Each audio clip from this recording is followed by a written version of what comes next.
La historia de la humanidad está manchada de una larga lista de enfermedades que azotaron a las comunidades nacientes y que han provocado la muerte de miles de personas a lo largo de la historia. Por tanto, el hombre ha intentado combatir de diversas formas las plagas que asolan a la civilización. En la antigüedad, no había métodos que sirvieran para prevenir o evitar los contagios. Solo aislar a quienes tuvieran un padecimiento contagioso, para así prevenir la diseminación entre aquellos que se encontraban sanos. A esto se le conoce como cuarentena. Con el albor de la investigación científica, se fueron descubriendo nuevos métodos para identificar los patógenos causantes de enfermedad, lo que permitió desarrollar medidas para evitar más contagios al mantener libre de los patógenos las áreas circundantes a la población humana. A esto se le llamó saneamiento. Dentro de los grandes inventos de la humanidad se encuentra la vacuna, sustancia que ha permitido prevenir la infección de enfermedades a pesar de estar en contacto directo con ellas. La serendipia, un descubrimiento afortunado y accidental, permitió a Alexander Fleming encontrar las propiedades antibióticas del hongo Penicillium para así crear los antibióticos. Los objetivos de este trabajo son: 1. Revisar los hitos históricos más relevantes que han repercutido en la salud pública a nivel mundial, y 2. Explicar la importancia de conocer los avances en el área de la salud que han llevado a mejorar la calidad y esperanza de vida de la humanidad.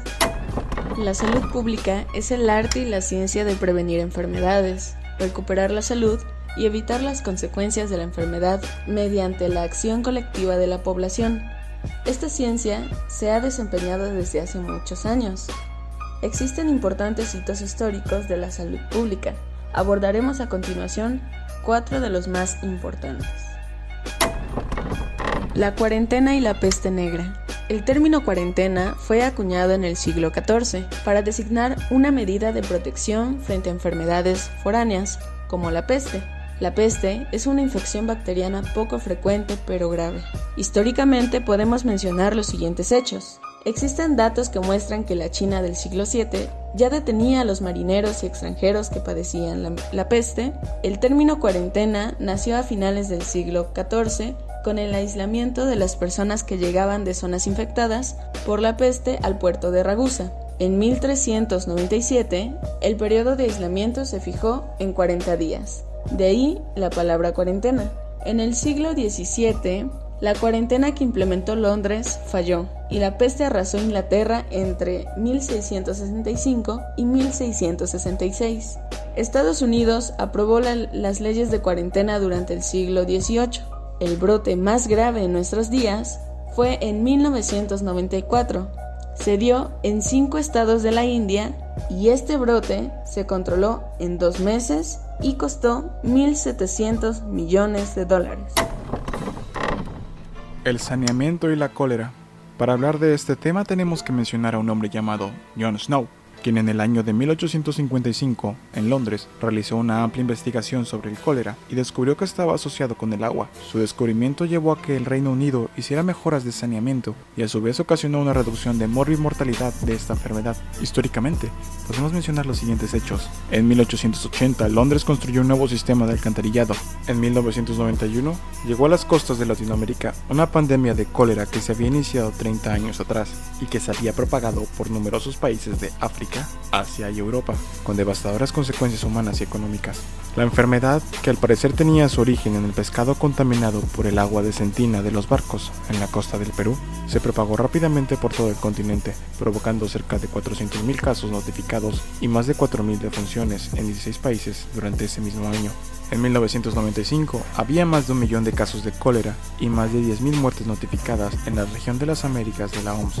Además del sufrimiento y las muertes, el brote desató pánico, trastornó las estructuras sociales y económicas, puso en peligro el desarrollo de las poblaciones afectadas y desencadenó reacciones internacionales extremas e innecesarias.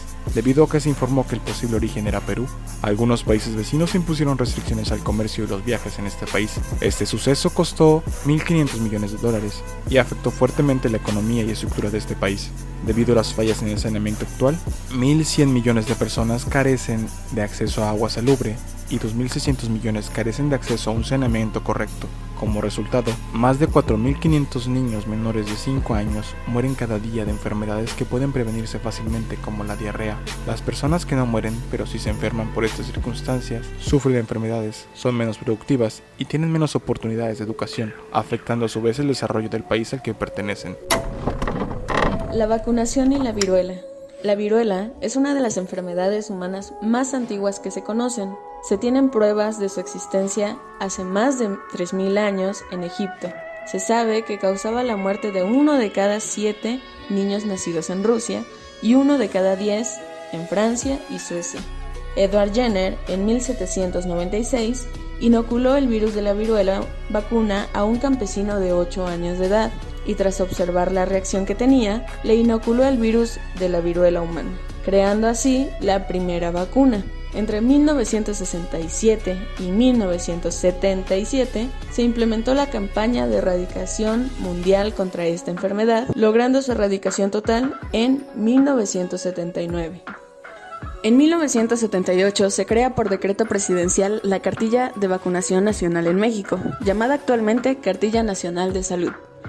Actualmente, a los niños de entre 0 a 9 años se les aplican las siguientes vacunas: BCG, que nos protege contra tuberculosis, hepatitis B, pentavalente celular, que nos protege contra difteria, tosferina, tétanos, poliomielitis e infección por Haemophilus influenzae tipo B, DTP, que nos protege contra difteria, tosferina y tétanos, rotavirus, que nos protege contra la diarrea ocasionada por rotavirus, neumocócica conjugada, que nos protege contra la infección por neumococo, influenza, SRP, que nos protege contra sarampión, rubiola y parotiditis, Sabin, que nos protege contra poliomielitis, SR, que nos protege contra sarampión y rubiola. A los adolescentes de entre 10 a 19 años, que se les aplicaron las vacunas que indicaba su Cartilla Nacional de Salud de 0 a 9 años, únicamente se les aplicarán las siguientes: TD, que nos protege contra tétanos y difteria, TDPA, en las embarazadas a partir de la semana 20, que las protege contra tétanos, difteria y tosferina, influenza estacional, VPH, que nos protege contra la infección por VPH y el cáncer cervicuterino. Actualmente, a las mujeres de entre 20 a 59 años que se les aplicaron las vacunas que indicaban sus cartillas nacionales de salud anteriores, únicamente se les aplicarán las siguientes: TD, que va a ser un refuerzo cada 10 años, TDPA, a partir de la semana 20 del embarazo, y la influenza estacional. En el caso de los hombres de entre 20 a 59 años que se les aplicaron las vacunas que indicaban sus cartillas nacionales de salud anteriores, únicamente se les aplicarán las siguientes: TD, como un refuerzo cada 10 años, y la de la influenza estacional.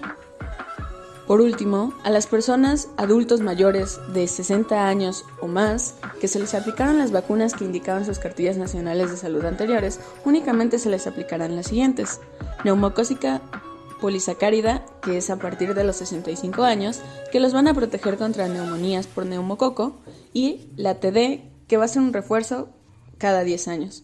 Por último, la de la influenza estacional. Los antibióticos. El descubrimiento de la penicilina.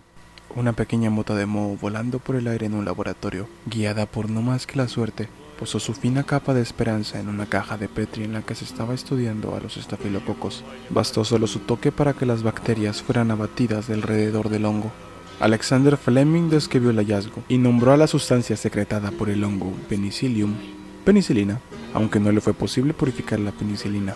Una década después, Howard Florey, Ernst Chain y Norman Hitler trabajaron con las notas de Fleming acerca de la penicilina, quien en su tiempo no creía que fuera posible el uso de la penicilina como una sustancia antibiótica sistémica, y la lograron aislar para posteriormente producirla como penicilina en polvo pura, concentrada, estable y purificada. Gracias a este descubrimiento, se ha acrecentado la expectativa de vida mundial, que en 1920 era de solo 55 años y ahora alcanza hasta los 76.9 años tan solo en Estados Unidos. Asimismo, se ha condicionado el uso de estos, pues su uso desmedido ha creado las llamadas superbacterias, capaces de resistir a un múltiple espectro de antibióticos.